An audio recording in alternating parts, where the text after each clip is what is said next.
तो बस्तर और अबुझमाड़ के नक्सल मुक्त घोषित होने पर मुख्यमंत्री विष्णुदेव साई ने भी देखिए ट्वीट किया है और केंद्रीय गृह मंत्री अमित शाह का मुख्यमंत्री विष्णुदेव साई ने आभार जताया और सीएम विष्णुदेव साई ने लिखा है कि बस्तर में शांति और विकास का ये एक नया युग है, क्योंकि लगातार देखिए जिस तरीके से नक्सलवाद अब खत्म हो रहा है। केंद्रीय गृह मंत्री अमित शाह ने बधाई दी नक्सल मुक्त घोषित होने पर, क्योंकि अबुझमाड़ के कुछ इलाकों को देखिए नक्सल मुक्त घोषित कर दिया गया है और इसी पर मुख्यमंत्री विष्णुदेव साई ने भी ट्वीट किया है। केंद्रीय गृह मंत्री अमित शाह का मुख्यमंत्री विष्णुदेव साई ने आभार जताया है सोशल मीडिया पर पोस्ट करते हुए। देखिए यहां पर सीएम विष्णुदेव साई ने केंद्रीय गृह मंत्री का आभार जताया और ये लिखा है कि बस्तर में शांति और विकास का ये एक नया युग है। ये देखिए सीएम विष्णुदेव साई ने सोशल मीडिया पर लिखा है और इसके साथ ही सीएम विष्णुदेव साई ने यह भी लिखा है कि बस्तर में लगातार देखिए कार्रवाई की जा रही है और बीते 2 दिनों में 258 नक्सलियों ने देखिए आत्मसमर्पण किया है। इसको लेकर भी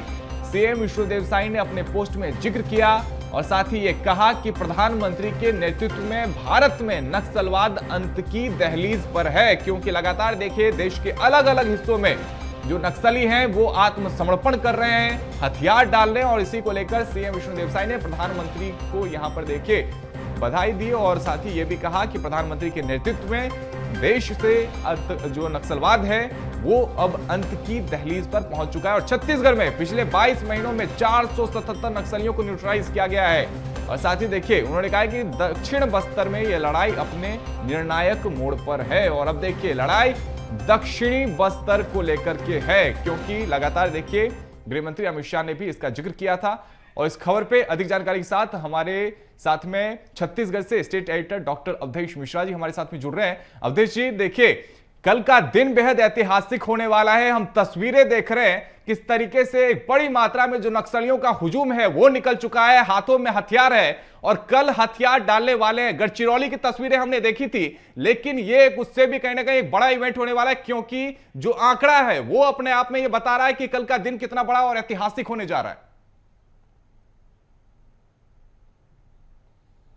बिल्कुल बिल्कुल आपने सही कहा रोहित जी कि जिस तरह से तस्वीर हमने अपने दर्शकों को दिखाई और तस्वीर से आगे बढ़ के रुपेश की जो बाइट हमने अपने दर्शकों को सुनवाई है, उस बाइट के लाइन के साथ मैं इस बात को जरूर कहूंगा। उन्होंने कहा कि अभी हमारे कई साथी को इस बात की जानकारी नहीं है कि वो सरेंडर करने जा रहे हैं।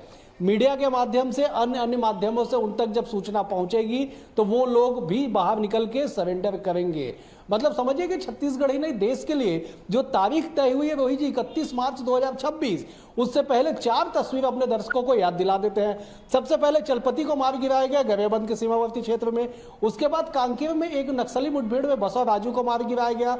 सुजाता का तेलंगाना में आत्मसमर्पण, सोनू दादा का तेलंगाना में आत्मसमर्पण, भूपति का महाराष्ट्र में समर्पण और अब रुपेश का समर्पण कल होने जा रहा है। ये 5-6 नाम ऐसे हैं रोहित जी जिनका जिक्र किया जाए तो जो नक्सलवाद को करीब से जानते हैं अंदर से मन सिहर जाता है, रोंगटे खड़े हो जाते हैं। ऐसे दुर्दांत नक्सली हैं। बिल्कुल अवधेश जी, देखिए रुपेश भी ये कह रहा था कि पहले हमें बचना है, क्योंकि उस चीज जिस चीज का जिक्र आप कर रहे हैं कि लगातार यहाँ पे इस तरीके से एंटी नक्सल ऑपरेशन चलाए जा रहे, बड़े बड़े नक्सलियों को मार गिराया गया है और यही वजह है कि अब जो बड़े नक्सली है वो भी सामने आ रहे हैं और अपने पूरे ग्रुप के साथ में वो समर्पण कर रहे हैं।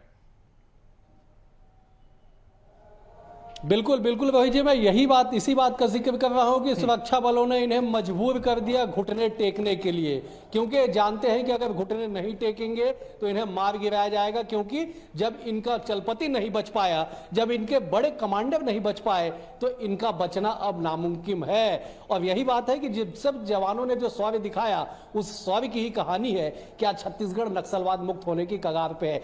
आज ही देश के गृह मंत्री अमित शाह ने ट्वीट कर दिया, कह दिया, उन्होंने जानकारी दे दी कि उत्तर बस्तर से लेकर अबुझमाड़ का वो क्षेत्र, जो अबुझमाड़ के क्षेत्र को नक्सलियों का सबसे सुरक्षित जोन माना जाता था, वो आज नक्सल मुक्त हो गया। ये छत्तीसगढ़ के इतिहास में सबसे बड़ी बात है।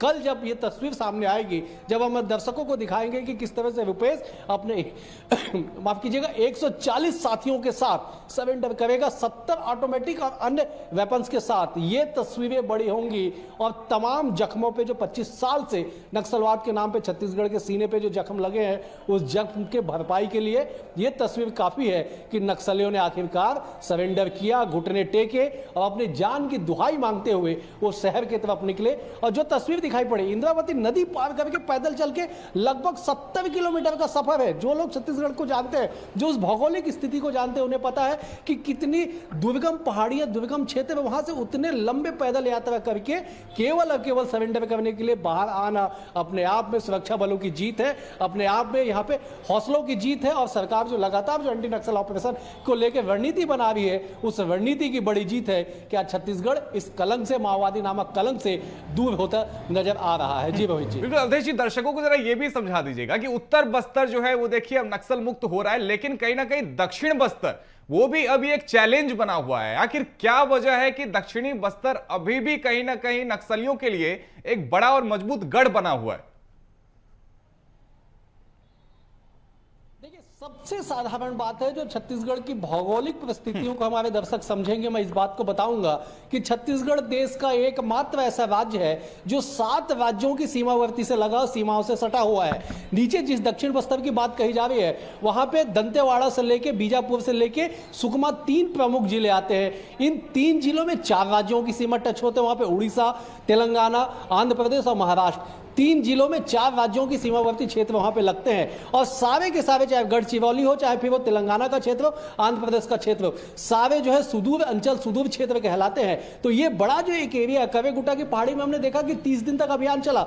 ये तमाम ऐसे एरिया है जो पहुंच विहीन है, जहां पे संपर्क विहीन है, और ये इनके लिए सबसे सुरक्षित स्थल था और संभवतः अभी भी कुछ दिनों के लिए है। लेकिन जिस संख्या का जिक्र किया जा रहा है कि पिछले जनवरी 2024 से लेकर आज की तारीख तक 2100 नक्सलियों ने सरेंडर कर दिया। कल 140 की संख्या पार होने वाली है। लगभग 2300 नक्सली सरेंडर कर दिए और मार गिराए जाने वाले और जो गिरफ्तार हुए उनकी संख्या को जोड़ दी जाए रोहित जी, बिल्कुल, तो 3000 के पार ये आंकड़े जाते हैं।